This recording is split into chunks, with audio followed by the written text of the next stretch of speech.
Partino? Ya, Ya. Bang. Bang Partino Muslim, Bang. Ya, betul. Muslim. Oke. Baik, di sini saya Kristen, Bang. Saya membuka diskusi Ya, lintas iman. Mohon baik. maaf kalau kadang-kadang bahasa saya itu agak sedikit sarkas dan kasar. Itu untuk mengimbangi Muslim yang datang ke sini yang marah-marah. Kalau datangnya baik, pasti saya tanggapi baik. Tapi kalau marah-marah, saya tunjuki dalil-dalil juga yang agak sedikit keras. Oke, Ya. Bang, pernah dengar pernyataan-pernyataan petinggi-petinggi atau ulama-ulama ternama Islam yang mengatakan bahwa Kristen itu adalah ajaran begini begitu, ya, bahwa Paulus merubah-rubah, Bible dipalsukan. Pernah dengar itu? Belum sering juga sih. Tapi pernah dengar ya? Iya. Nah, ketika ulama-ulama kalian berkata demikian, itu kan namanya dakwah, betul? Di dalam salib ada jin kafirnya, betul? Lalu dengan nada Setahu melecehkannya, Abdul Somad bilang, Haleluya, gitu betul nggak? kalau spesifik gitu sih kayaknya nggak juga sih, Bang. Nah, kan susah. Ini Sebut nggak apa-apa, kalau Bang, nggak Islam apa-apa. itu, Itu ekspresi orang Islam, nggak apa-apa. Karena itu kan iman kalian. Cuman saya juga harus boleh dong mengekspresikan iman saya. Cuman itu kok permintaan saya. Kita nggak boleh munafik bahwa menurut ajaran agama Islam, Kristen itu sesat. Menurut ajaran agama Islam. Gak apa-apa orang itu iman kalian.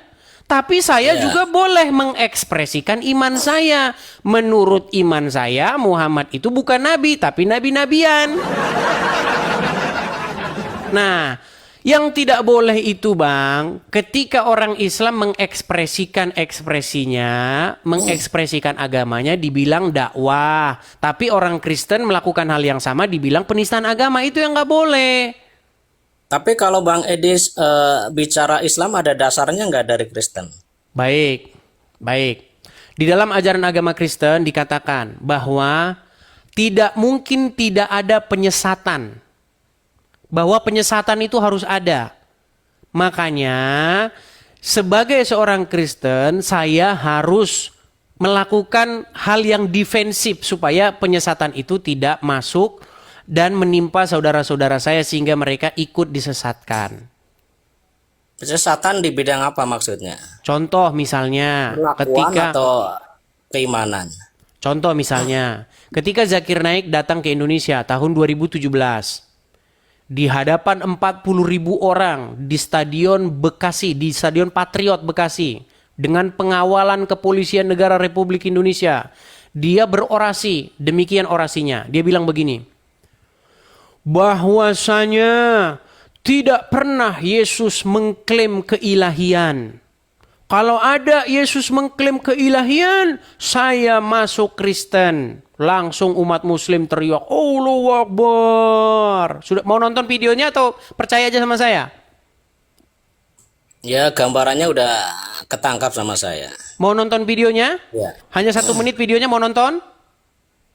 Ya, coba biar Baik, saya biar teman-teman bisa tahu ya. memberikan Nih, biar teman-teman tahu. Saya akan tunjukkan. Bentar. Bentar ya. Saya akan tunjukkan, saya balikkan dulu. Biar kita sama-sama nonton ya. Abang kan sarjana nih. Kalau sarjana pasti ngerti lah bahasa Inggris ya. Jadi tidak perlu saya inikan. Saya terjemahkan. Nih. Saya balik dulu kamera saya sebentar.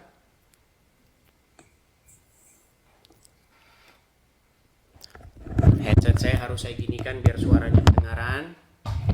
Perhatikan ya. Nih. The Bible, I am ready to put my head on the guillotine.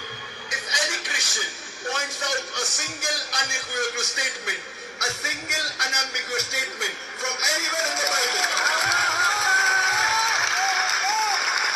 where Jesus Christ, peace be upon him, himself says that I am God, or where he says worship me, I today, Dr. Zakir Naik, am ready to accept Christianity.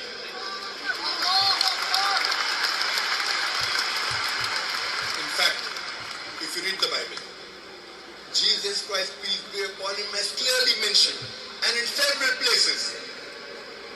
He never claimed divinity. It's mentioned in the Gospel of John, chapter number 14, verse number 28. Jesus Christ, peace be upon him, said, my Father is greater than I. Gospel of John, chapter number 10, verse number 29. My Father is greater than all. Gospel of Matthew, chapter number 12, verse number 38. I cast out devil with the Spirit of God. Gospel of Jude, chapter number 11, verse number 20. I with the finger of God cast out devil. Gospel of John, chapter number 5, verse number 30. I can of my own self do nothing. And I hear, I judge, and my judgment is just. For I seek not my will, but the will of my Father. Anyone who says, I seek not my will, but the will of Almighty God, he is a Muslim. Jesus Christ, peace be upon him, you are the Muslim. We never claim divinity. Oh, baik. Saya rasa Anda kan seorang sarjana, pasti Anda ngerti bahasa Inggris lah ya. Di situ intinya Zakir Naik berorasi tentang Bible. Dia kutip Bible sekian, Yohanes sekian, ayat sekian, bukian sekian. Pada penutupnya dia katakan, Yesus adalah seorang Muslim. Nah, ketika dia bilang begitu, Bang, di negara kita, itu dia malah dikawal sama polisi. Dikasih Stadion Patriot Bekasi. Kasih fasilitasnya. Wah, difasilitasi negara, sambut petinggi-petinggi negara. Bahkan seorang wapres menyambutnya. Tapi giliran saya nanggapin, ini penistaan. Tangkap. Penjarakan orang ini, tangkap. Apa kayak gitu, Bang? Coba, ketika orang Islam melakukan narasi-narasi, orasi-orasi tentang Kristen, boleh dakwah. Bolehkah saya melakukan hal yang sama? Jadi intinya Edis ini curhat atau gimana di medsos? Iya, saya ini menyuarakan keadilan. Supaya jangan hanya orang Islam saja yang boleh bahas Kristen. Kristen Tapi juga tahu harus nggak boleh kalau- bahas agama Islam. Tahu nggak kalau itu emang konsepnya orang Islam seperti itu? Konsep Kristen juga begitu, boleh juga Kristen mengajarkan ajaran Kristennya, mengajarkan juga yang mana yang sesat juga boleh. Ada di dalam kitab. Ada. Contohnya itu. Tadi kan sudah saya bacakan, tidak mungkin tidak ada penyesatan, tetapi alangkah lebih baiknya orang yang menyesatkan itu dilemparkan ke dalam laut. Nah, Menyesatkan dalam cuman sekarang ini kan kita tidak fisik begitu loh. Kita ini kan ide, kita ini kan sudut pandang yang kita adu ini. Ketika kalian kan mengeluarkan sudut pandang kalian boleh, kok saya kok nggak boleh gitu loh. Enggak, gini Bang Edis. Kalau bahasanya menyesatkan itu kan menyesatkan kaum Kristen maksudnya, bukan orang Islam yang menyesatkan Kristen kan? Gini ya, inti yang kita tonton tadi, Bang, seorang penceramah Muslim, dia membuat narasi atau membuat penafsiran, membuat orasi-orasi, pidato tentang agama Kristen. Bahwa Yesus tidak pernah mengklaim definiti, keilahian. Bahwa Yesus itu seorang Muslim. Bahwa Yesus itu tidak disalibkan. Bahwa Yesus itu menubuatkan kedatangan Muhammad. Bahwa kitab suci orang Kristen itu dipalsu-palsukan. Kalau tujuannya untuk menguatkan umat Islam boleh nggak? Boleh. Kenapa tidak boleh? Boleh. Iya. Tapi saya boleh nggak melakukan hal yang sama? Tapi kepada umat Kristen apa umat Islam? Publik ini Bang, itu juga publik. Publik itu Bang, kepada siapapun pemirsa yang nonton. Zakir Naik pun sifatnya publik dia. Dia mengundang yang Muslim. Banyak, kalau Anda tonton itu video panjang Bang. Tahun 2017, Zakir Naik itu tur dia. Dia datang ke Surabaya, Jakarta, ke Makassar. Tur Indonesia. Sekarang pun dia datang lagi. Cuman saya tidak tahu materi yang terbaru sekarang. Saya nggak tahu apakah masih membahas bahasa agama Kristen atau tidak. Saya belum nonton video yang sekarang. Mengolok-olok nggak itu Bang? Baik. Nah ini kita bicara mengolok-olok. Baik. Iya. Bang, ketika Anda mengatakan bahwa Yesus tidak disalibkan, Iya. itu sebenarnya hal yang sangat melecehkan ajaran agama Kristen, Bang. Itu adalah satu perbuatan besar yang dilakukan oleh Yesus kami. Ketika Anda katakan bahwa Yesus kami itu melarikan diri, diserupakan dengan yang lain, malah orang lain yang disalibkan, itu kan dalam sudut pandang kami, itu merupakan sesuatu hal yang merendahkan agama kami. Masa Yesus jadi seorang pengecut, lari, digantiin orang gitu? Enggak. Di dalam konsep Muslim kan seperti itu. Dibikinlah orang entah mukanya muka siapa, langsung berubah jadi dia, kan aneh gitulah. Ya emang itu dasar dari Islam segitu gitu. Iya. Jadi Nah, nggak makanya bisa merubah kita jangan gitu. bicara materialnya dulu. Gini, Iya. artinya orang Islam membahas agama Kristen, setuju? Ya. Nah, boleh nggak sekarang gantian orang Kristen bahas agama Islam? Tapi, saya setuju dengan Anda. Jangan memfitnah. Jangan mengatakan yang nggak ada. Ya. Contoh. Kalau orang Islam bilang, tidak disalibkan. Ada itu dasarnya. An-Nisa ayat 157. Wa ma qataluhu wa ma salabuhu walakin syubihalahum. Betul. Mereka tidak Pemahamannya membunuhnya dan mereka Iya. juga tidak menyalibnya melainkan yang disurupakan oleh dia. Betul? Oleh mereka, betul? Ya. Nah. Jadi gimana pemahamannya? Saya pun ketika saya mengatakan sesuatu tentang agama Islam, saya tidak pernah memfitnah. Kalau saya memfitnah, saya sudah bilang, kalau ada orang Muslim yang bisa nunjukkan saya fitnah, nggak usah capek-capek lapor polisi. Saya lompat dari Monas. Ya. Ya, Coba. selama ini Bang Edis itu menyampaikan ayat-ayatnya itu sesuai konteksnya. Terus ya dalil-dalil hadis ya itu emang sesuai.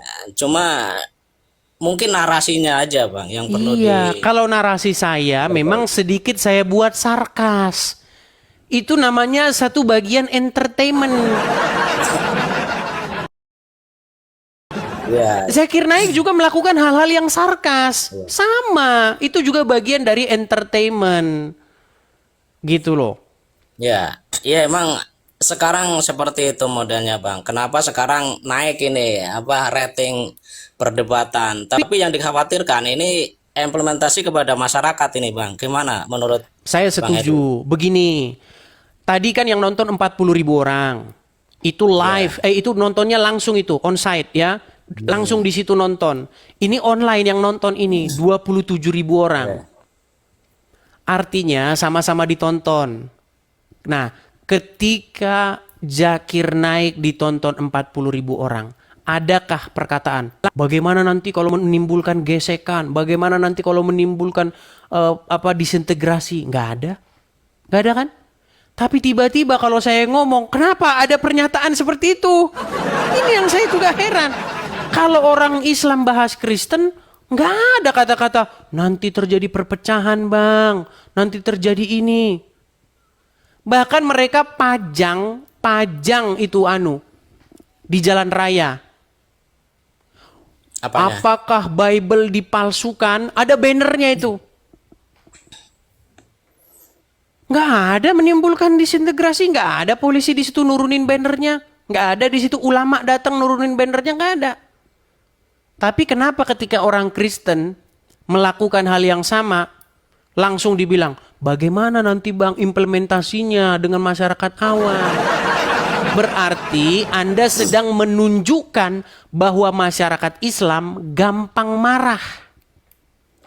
Tapi kan itu sebagian kecil aja Bang yang pro gitu kan. Kenapa dijadikan topik seolah-olah semuanya gitu, Islam itu pro gitu. Baik, buktinya ada nggak orang Islam datang menurunkan banner? Adakah orang Islam datang menghentikan acara itu? Nggak ada. Bahkan didukung oleh petinggi-petinggi negara. Yang berarti nyambut, Bang tahu nggak yang nyambut Zakir Naik waktu itu siapa? Ya itu ada dasar hukumnya di negara Bang berarti.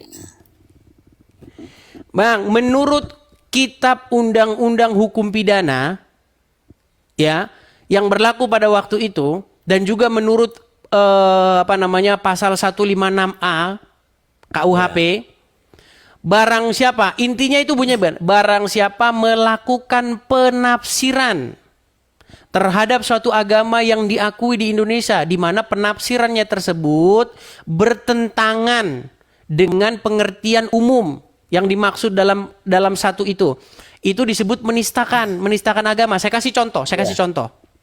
Contoh misalnya, Pak Ahok ketika dia mengutip Al-Maidah 52, ya kan? Dikatakan jangan mau dibodoh-bodohi.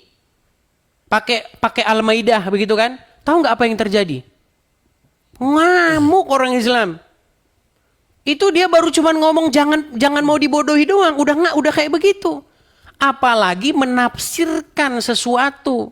Nah, ini Zakir Naik dia sudah menafsirkan sesuatu terhadap Bible kami. Menurut Tapi sekarang kan Yohanes, dengar-dengar ditolak, Bang.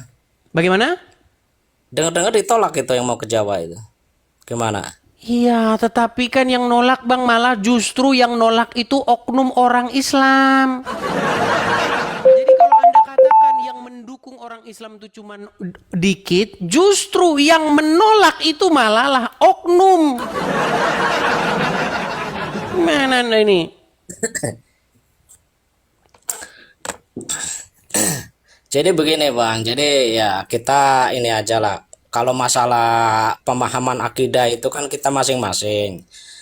Ya kalau sifatnya untuk mengedukasi Bang Edis ya ini untuk masyarakat Indonesia ya khususnya yang masih awam-awam gitu. Jadi ya saya cuma pesan gitulah, jangan terlalu menjas itu menilai. Misalnya Bang Edis, Muhammad A B C D. Nah, itu kan kompetensinya sebenarnya walaupun itu yang sesuai hadis benar, sesuai Quran yang bacakan hadis benar, kan dalam penterjemahannya beda, Bang. Oke, kita kasih contoh, Bang. Tadi saya mengatakan Muhammad mengalami dalam tanda kutip, mengalami gangguan dalam tanda kutip kejiwaan. Bukan berarti gila, saya tidak mengatakan dia gila.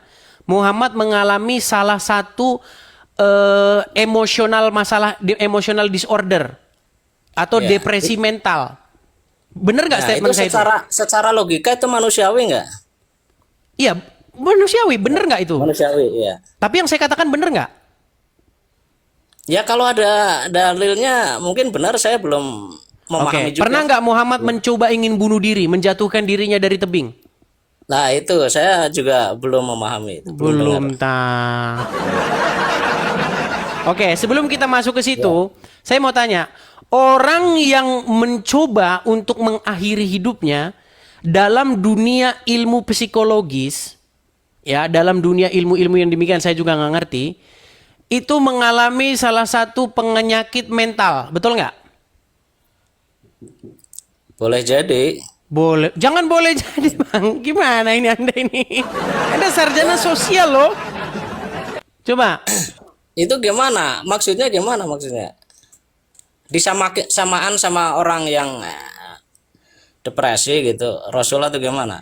Baik, kita akan kasih contoh dulu ya. Hadis itu tertulis di mana ya? Jadi teman-teman, ada sebuah hadis yang menyatakan bahwa Muhammad itu mencoba ingin bunuh diri, ya. Kita tampilkan dulu hadisnya. Sebentar. Sekaligus disampaikan penyebabnya, Pak. Penyebabnya itu adalah karena wahyu itu berhenti turun. Wahyu tidak turun dalam sekian lama, kemudian Muhammad mencoba ingin bunuh diri. Sebentar, saya kasih hadisnya dulu ya. Saya tampilkan dulu hadisnya. Oke, saya balik ya. Ini diakui oleh ulama-ulama ya, tapi ya memang banyak orang Islam kan nggak ngerti agama Islam. Ini baik. Ya, Bang, sambil belajar saya, Bang, supaya tahu. Baik. Saya senang kalau ada muslim mau belajar gitu loh. Nih ya, ini hadisnya nih. Ini Arabnya. Ya. Kita bacakan ya, nih. Az-Zuhri berkata, Urwah memberitahuku dari Aisyah, semoga Allah meridhoinya, yang berkata bahwa wahyu terhenti untuk beberapa waktu hingga Nabi SAW bersedih. Menurut kabar yang sampai kepada kami, sampai pada titik kesedihan yang membuat beliau berkali-kali pergi karena ingin bunuh diri dengan cara melompat dari puncak gunung. Nih. Ini riwayat Muslim ini. Jadi menurut literasi ini saya simpulkan bahwa Muhammad mengalami depresi mental. Muhammad mengalami semacam gangguan mental dia. Setuju? Ya karena saya baru dengar, jadi ya masih meragukan sih. Baru dengar. Iya. Karena gini Bang Edis, Baik. yang kami pahami, yang saya dengar itu Rasul itu nggak pernah sedih. Ya, makanya kan saya bilang Bang, di channel ini saya sering berkata begini. Kalau kalian nonton channel saya, banyak hal-hal yang kalian tidak pernah dengar di pondok pesantren. Ya. Banyak hal-hal yang kalian tidak pernah dengar di ceramah-ceramah kajian subuh, di ceramah Trans TV. Kalian nggak pernah dengar. Karena selama ini disembunyikan. Terus gini Bang, saya kan memahami Al-Quran itu nggak ada kontradiksi, tapi di lain waktu pernah dengar Bang Edis itu bahwa Al-Quran ini sangat kontradiksi dengan ayat yang lain gitu. Baik, mau saya kasih satu contoh kontradiksi dalam Al-Quran? Ya betul. Baik. Mana yang bertentangan? Baik. Oke. Menurut Al-Quran, Al-Quran itu berbahasa apa? Bahasa Arab. Oke. Kalau berbahasa Arab, artinya tidak ada satupun kosakata yang tidak memiliki artinya, betul? Artinya semuanya sama artinya gitu atau gimana? Saya kasih contoh. Bang, kita ini manusia. Ya. Menurut Bible, ya, ada banyak sekali bahasa di muka bumi ini. Ada ribuan, puluhan, bahkan jutaan kosakata di muka bumi ini. Setuju? Ya. Ada nggak satu kosakata yang tidak punya arti?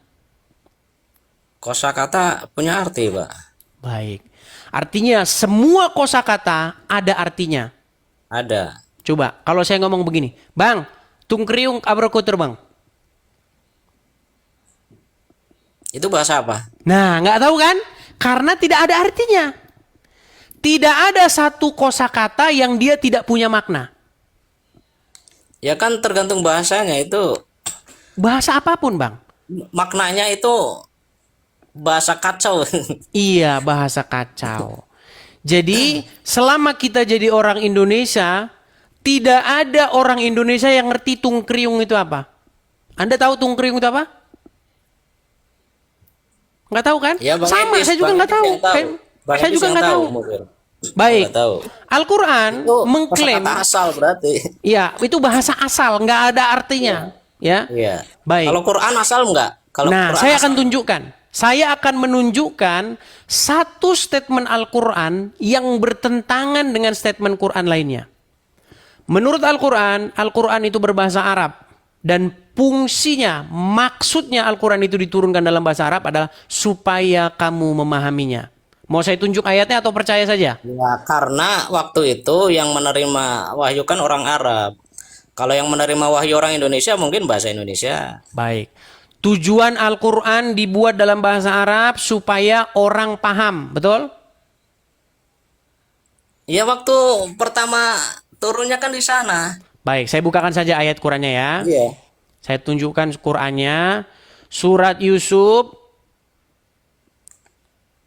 Ayat yang kedua ya. Saya akan tunjukkan apa maksudnya Quran diturunkan dalam bahasa Arab. Saya tampilkan ke depannya Bang ya. Saya balikkan. Nih. Dikatakan di sini, sesungguhnya kami menurunkannya berupa Al-Quran dengan bahasa Arab agar kamu memahaminya. Ingat, saya garis bawahi, saya bold. Agar kamu memahaminya. Sudah? Iya. Baik. Kamu itu siapa? Yang Kamu dimaksud? di sini adalah orang-orang yang menerima Al-Quran ini. Yang Quran sampai kepadanya ini. Pertama kepada Muhammad berarti ya. Ya, tapi di sini bukan hanya kepada Muhammad. La alakum, kum ini jamak dia. Kalau la alaka ya itu satu orang, tapi ini la alakum, oke? Ya. Oke, baik. Sekarang saya akan tunjukkan satu ayat ya.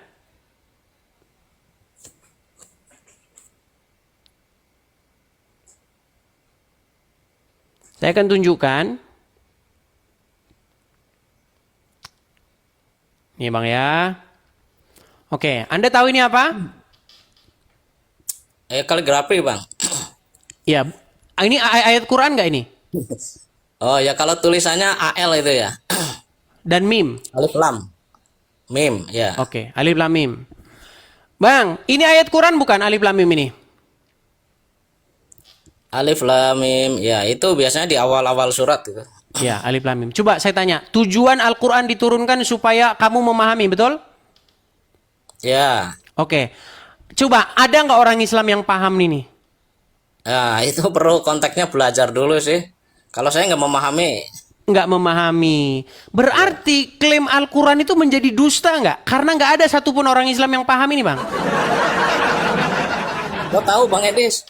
Karena tadi disebutkan, kami turunkan Quran kepada kalian dalam bahasa Arab, la'alakum takilun, supaya kamu memahaminya. Ternyata tidak ada satupun orang Islam yang memahaminya. Dan itu dikonfirmasi oleh Al-Quran. Saya tunjukkan ayat konfirmasinya, bahwa tidak ada orang Islam yang paham itu. Nih, di dalam surat Ali Imran, ayat yang ke-7, ya, saya tunjukkan. Benarkah tidak bahwa Al-Quran sendiri mengkonfirmasi? Nih, perhatikan. Ini Ali Imran ya, ayat yang ke-7 ya. Nih, apa dikatakan di sini? Dialah yang menurunkan Al-Quran kepada kamu. Di antara isinya ada ayat-ayat yang muhkamat. Itulah pokok-pokok isi Al-Quran. Dan yang lain mutasyabihat. Tahu nggak Anda pengertian mutasyabihat? Ya. Mutasyabihat itu nggak ada yang ngerti. Ya, itu konteksnya begini, Bang. Jadi Allah itu menunjukkan suatu ayat, ada yang bisa dipahami, ada yang belum bisa dipahami secara langsung itu. Bukan Bang, mutasyabihat ini memang tidak ada yang mengerti takwilnya. Nih, saya bacakan ayat selanjutnya ya. Adapun orang-orang yang dalam hatinya condong pada kesesatan, maka mereka mengikuti sebagian ayat-ayat yang mutasyabihat daripadanya untuk menimbulkan fitnah, untuk mencari-cari takwilnya. Padahal tidak ada yang mengerti takwilnya melainkan Allah. Nggak ada Bang yang mengerti takwilnya. Nggak ada. Makanya, iya, orang-orang yang suci itu dia akan mendekatkan kepada Allah dan yakin. Jadi manusia dikasih akal pikiran itu supaya memahami, Bang. Bukan. Anda nggak maksud yang saya maksudkan. Begini Bang, Partino ya. Ya, coba gimana? Maksud Al-Quran diturunkan supaya orang itu paham atau mengerti, betul? Ya, betul. Tetapi faktanya banyak orang Islam atau seluruh orang Islam tidak mengetahui ayat-ayat tertentu. Setuju? Ya. Ya. Bahkan Allah sendiri mengomentari Al-Quran. Di dalam Al-Quran tersebut ada ayat-ayat yang tidak diketahui atau mutasyabihat.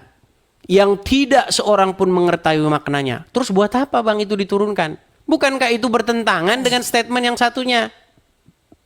Jadi gitu Bang, kenapa ada aja pertentangan di umat Islam. Jadi emang orang Islam itu kan harus memahami bagaimana syariat, hakikat, makrifat. Itu kan ya supaya ya gitu, ada suatu ayat-ayat yang emang harus dipahami secara mendalam. Begitu. Saya kasih lagi satu contoh ayat di dalam Al-Quran yang orang Islam nggak tahu itu apa. Coba apa? Surat Al-Kahfi. Kalau cuma satu nanti Anda nggak ini ya. Al-Kahfi ya. Al-Kahfi ayat yang ke-8. Saya tunjukkan kepada Anda bahwa Al-Kahfi artinya gua ya? gua, ya. Oh iya iya. Oke, ayat yang ke-9 maksud saya Bang ya. Nih, saya tampilkan lagi. Ini ada yang saya bilang tadi tungkriung itu tadi. ada kosakata di dalam Al-Quran yang orang Islam itu nggak tahu itu apa. Iya. Hanya orang-orang tertentu kali Bang, bukan semuanya. Nggak tahu Bang, orang Islam nggak ada yang tahu. Coba ya, surat Al-Kahfi ayat yang ke-9. Apakah kamu mengira bahwa Ya. orang-orang yang mendiami gua dan dalam tanda kurung mempunyai rokim itu, mereka termasuk tanda-tanda kekuasaan kami yang mengherankan? Saya tanya sama abang, Bang. Iya. Rokim ini apa, Bang? Rokim itu catatan. Dari mana Anda tahu ini catatan? Wah. Coba, orang-orang yang mendiami gua dan mempunyai catatan. Itu ayat kacang goreng ibaratnya Bang. Kalau bagi saya, tapi nggak tahu yang lain. Oke, sekarang saya tunjukkan ya Bang ya. Anda bilang catatan ya, baik. Nih ya. Saya tunjukkan. Ya senang juga saya berdiskusi dengan Bang Adis ini, paham juga. Baik. Banyak yang Saya dipahami tunjukkan ayat-ayat. dalil-dalilnya ya Bang ya. Perhatikan. Kita baca tafsirnya apa arti rokim itu. Bentar ya. Apakah pengertian rokim? Baik. Ini menurut salah satu tafsir rokim itu yaitu kitab. Yang di dalamnya tertulis nama-nama kisah-kisah mereka. Oke. Kitab ya. Kita lihat yang lain. Apa arti rokim?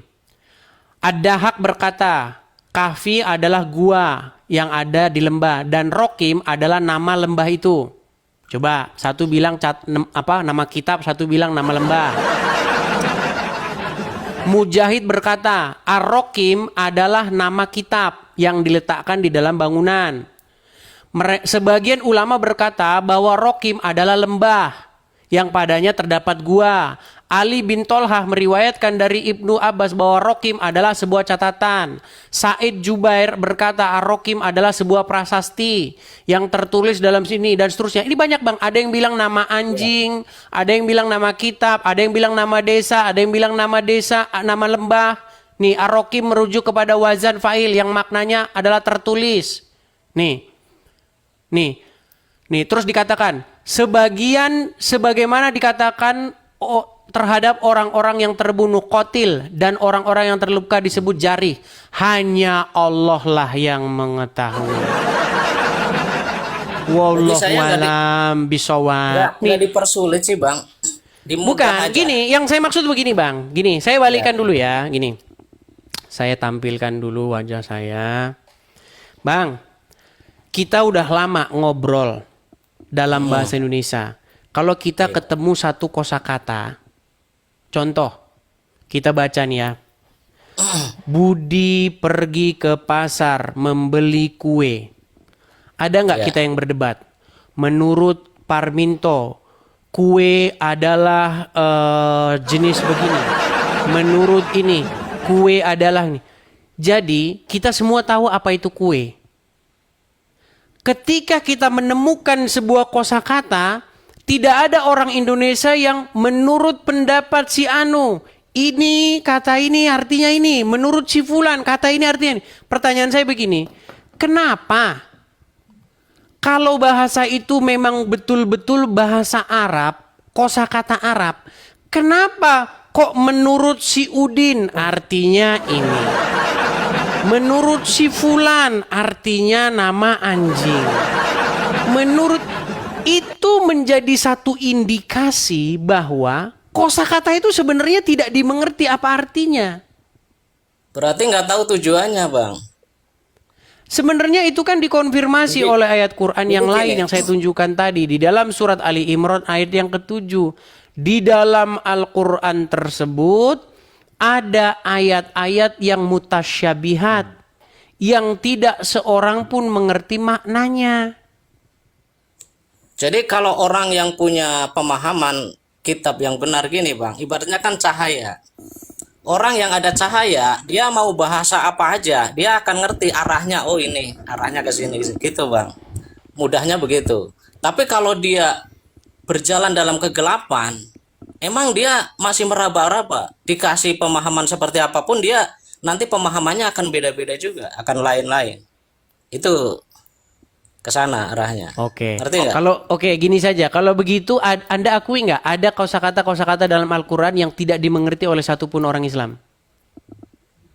Ya mungkin ada juga sih, karena nggak semua orang mungkin memahaminya. Oke. Adakah orang yang mengerti Arahnya arti itu Alif Lam Mim? sebenarnya tahu, tujuannya tahu. Oke. Adakah orang yang mengerti arti Alif Lam Mim? Kalau saya sendiri belum memahami, tapi pernah saya dijelaskan di pengertian dari huruf-huruf itu, gitu. Mengarahnya itu sebenarnya kepada sebuah petunjuk. Apa Alif Lam Mim? Petunjuk apa yang didapatkan dari Alif Lam Mim? Ya maaf kalau saya di sini kan penontonnya hampir 30.000 ya, takut saya menyalahkan ini apa pemahaman Oke gitu. lah. Baiklah. Jadi gini Bang. Coba Anda tahu nggak? Pasti orang Islam tahu bunyi ayat ini. Zalikal kitabu la roiba fihi hudal lil muttaqin. Pernah dengar ayat itu? Iya, Pernah dengar? iya. Oke, apa artinya? Ya, inilah kitab, tidak ada keraguan. Tidak ada keraguan. Sekarang saya tanya, apa pengertian keraguan? Itu meyakinkan. Oke. Tidak ada Oke, ada kepastian, betul? ya, Ada kepastian, betul? ada kepastian. Oke. Contoh. Di manakah Budi hari ini? Nggak tahu. Entah dia lagi di pasar, entah dia lagi ada di rumah. Ketika tidak ada jawaban atau ada absentia di dalam pikiran, tidak tahu itu apa, maka itu adalah keraguan, betul? Kalau belum pasti kita memahami berarti Keraguan, betul? ya. Oke. Anda tahu Alif Lam Mim? Alif Lam Mim, yaitu tadi huruf. Ya, Anda tahu apa itu artinya? Ya. Kurang paham. Tidak tahu. Berarti Anda memiliki keraguan nggak? Maksudnya dari Alif Lam Mim itu. Coba saya ulangi lagi ya. Saya Ya, berharap dari Alif ada Lam Mim seorang itu muslim saya yang masih mau meragukan. jujur. Saya ulangi. Ya. Quran mengklaim Zalikal kitabu, inilah kitab la roiba fihi, tidak ada keraguan padanya, petunjuk bagi Ya. orang-orang yang bertakwa. Iya. Oke. Al-Quran mengklaim tidak ada keraguan padanya. Sementara Anda memiliki keraguan padanya. Apa keraguan yang Anda miliki? Anda tidak tahu jawaban. Anda tidak tahu maksud yang dimaksudkan dalam Al-Quran tersebut. Contoh, Alif Lam Mim. Apa itu Alif Lam Mim? Anda tidak tahu. Tapi kan bukan Quran itu, Bang. Alif Lam Mim bukan Quran. Bukan, itu cuma kata aja, kata yang ada dalam Quran. Jadi bukan Lalu Quran yang dimaksud Al-Quran? secara utuh gitu. Jadi gini, yang namanya Quran itu kan pertama dia ada judul, terus ada pendahuluan, terus ada penutup. Oke, Yang baik. semua itu Oke, isinya kalau Ali Imran ayat ke-7 itu Al-Quran bukan? Ali Imran surat Ayat? Surat Ali Imran ayat yang ke-7 itu Al-Quran bukan? 7 ayat Al-Quran. Al-Quran. Iya. Ayat Ayat itu Al-Quran. berkata, di dalam Al-Quran ada ayat-ayat yang mutasyabihat. Tahu mutasyabihat Ya. itu apa? Ya. Apa mutasyabihat? Belum. Ambigu harus Bang, itu sengaja nggak diterjemahkan. Makanya penerjemah Quran ini kadang-kadang juga kata-kata tertentu nggak diterjemahkan. Arti mutasyabihat adalah nggak jelas atau ambigu. Nah, Tahu nggak pengertiannya Bang Edis? ambigu nggak jelas, keraguan-raguan, nggak ngerti kita itu apa. Pemahaman dari ayat itu larinya kemana gitu? Intinya tahu nggak? Oke, gini aja dah, kita pelan-pelan dah. Yang ngomong itu siapa? Yang menyampaikan Nabi Muhammad. Atau Iya, ini Muhammad kan disampaikan dari orang lain, betul nggak? Ya, Muhammad dapat dari mana? dari wahyu, Dari wahyu. Siapa yang mengucapkan wahyu itu? malaikat, Malaikat dapat dari mana? dari Allah. Oke, jadi Allah berfirman di dalam Al-Quran tersebut ada ayat-ayat yang ambigu, betul? Bukan ambigu, mutasyabihat kali. Mutasyabihat itu bahasa Arab, Bang. Ya, Kita boleh kita lah, boleh. kasih lihat. Ya. Mutasyabihat adalah. Saya balik dulu kamera saya ya. Ini kan nggak diterjemahkan ini mutasyabihat ini apa. Baik. Apakah arti mutasyabihat? Kita lihat ya.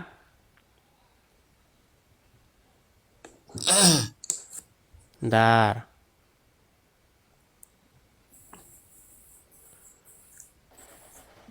Oke, sudah lihat ya? Ya, coba Mutasyabihat adalah ayat-ayat dalam Al-Quran yang samar, sulit dipahami. Hanya Allah yang mengetahui. Nah, di dalam surat Ali Imran tadi, saya tunjukkan ya, Ali Imran ayat yang ke-7.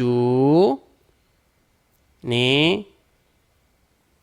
Ali Imran ayat yang ke-7. Nih.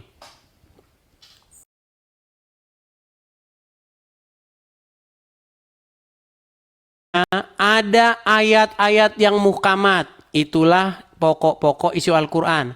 Dan yang lain mutasyabihat. Yang ngomong bahwa di dalam Al-Quran ada ayat-ayat yang mutasyabihat atau samar atau ambigu, siapa?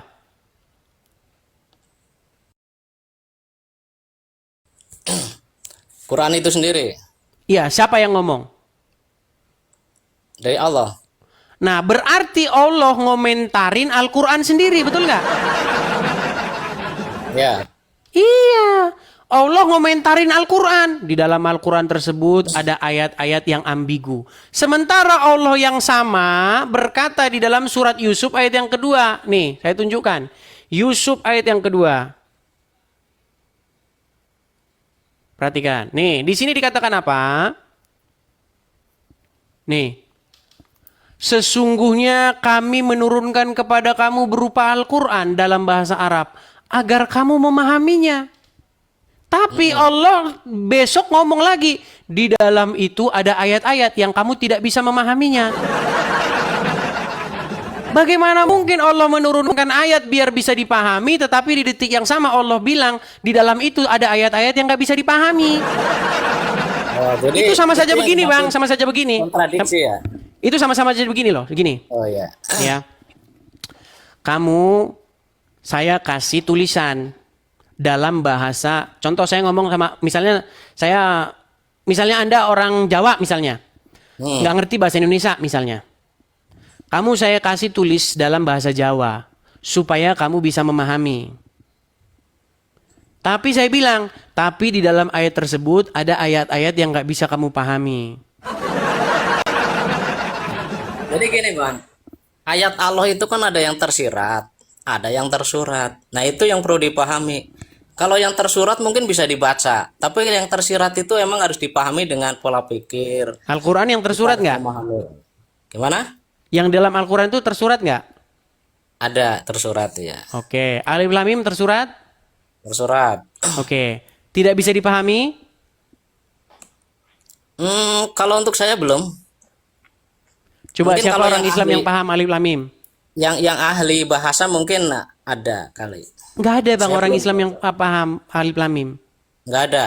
Nggak ada. Ya. Kalau ada berarti tidak ada satupun ayat yang mutasyabihat. Sedangkan Allah bilang, Allah sendiri sudah ngomong di dalam Al-Quran tersebut ada ayat-ayat yang mutasyabihat yang tidak seorang pun mengerti maknanya. Kalau ternyata semua ayat dalam Al-Quran dimengerti, berarti ayat ini malah jadi bohong.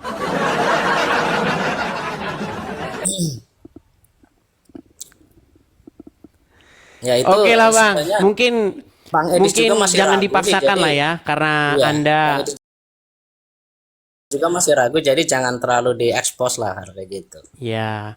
Jadi makanya saya bilang, sebenarnya kalau Anda ingin mencari kontradiksi dalam Al-Quran itu banyak. Banyak kontradiksinya. Itu Kalau hal-hal pemahaman yang saya gini sih bang, bahwa tafsirul ayat itu bil ayat wa tafsirul ayat bil huda. Jadi kalau kita memang mau menafsirkan ayat supaya benar-benar paham, itu kan kita harus memaknai dengan ayat yang lain. Kalau Bang Edi sudah mengatakan kontradiksi, itu nanti mematahkan Bang orang-orang yang mau belajar Quran. Gimana? Oke. Baik, saya mau tanya lah yang sederhana, yang atau yang kayaknya dia mau yang bentuknya eksak-eksak aja. Contoh, dengan apa Allah menciptakan Isa? Isa. Menurut Ya Al-Quran? kalau secara global ciptaan manusia itu kan dari tanah, Ya, saripati dengan tanah. berfirman? Ada emang ada. Oke, Allah menciptakan Adam dengan berfirman atau dengan membentuk sebuah apa dari tanah? Pokoknya ada catatannya sih dalam Al-Quran sebagai petunjuknya ada. Menurut Al-Quran, Allah menciptakan Adam dengan berfirman jadilah lalu jadi. Ternyata di dalam Al-Quran Allah tidak menciptakan Adam dengan cara yang demikian. Oh iya, gimana Bang? Menarik ini, gimana coba? Menurut Al-Quran Allah itu meniupkan ruhnya sehingga dia menjadi hidup. Tapi Yang dimaksud- menurut Al-Quran katanya nggak seperti itu. Diciptakan jadilah maka jadi. Itu sudah salah satu pertentangan dalam Quran. Kasih contoh nih.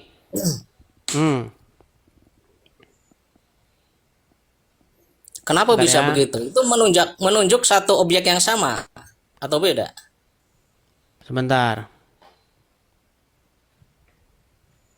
Saya tunjukkan ayatnya dalam Quran ya. Bagaimana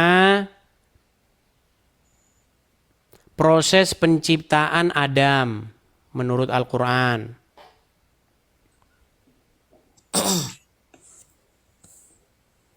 Perhatikan ya.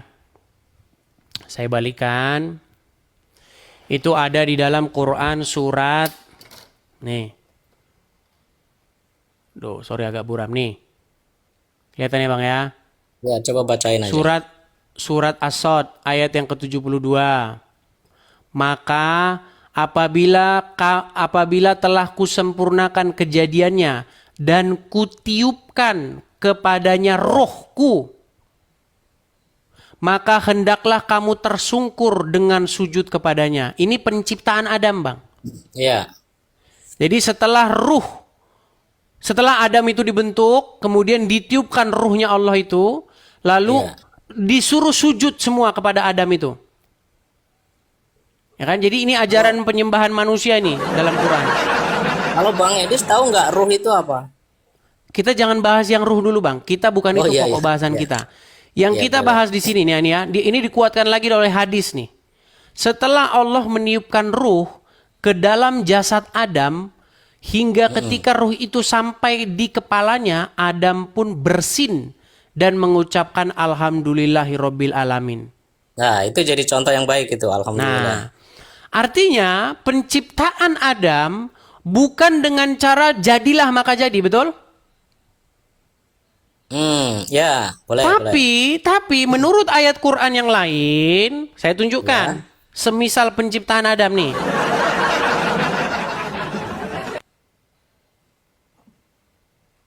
Bentar ya.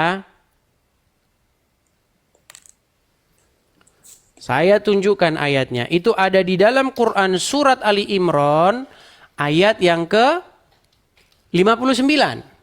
Apa dikatakan di sini? Sesungguhnya misal Isa di sisi Allah ialah seperti penciptaan Adam. Allah menciptakan dari Adam dari tanah, kemudian Allah berfirman, jadilah. Maka jadilah dia manusia. Gak ada jadilah dia manusia menurut ayat Quran yang lain. Menurut Quran ayat yang lain, bukan jadilah engkau manusia, enggak. Tapi ditiupkan ruh. Tapi menurut di sini, jadilah, maka jadi. Ini yang mana yang benar? Yang benar itu yang bisa memahami, Bang Edis. Kalau nggak bisa memahami, ya kontradiksi. Berah. Ya, jadi gini, konsep ruh di situ kan, konsep dia meniupkan sebuah ajaran untuk diyakini oleh Nabi Adam dan keturunannya. Nah, konsep kejadian manusianya itu digambarkan Nabi Isa itu seperti Nabi Adam. Mulailah mengarang bebas. Gitu. Oke lah Bang. Kita Oke. undang dulu musim yang lain ya. Siap, makasih Bang. Oke, sama-sama Bang Partino, Oke. sama-sama. Ya, saya Undang ya. Halo.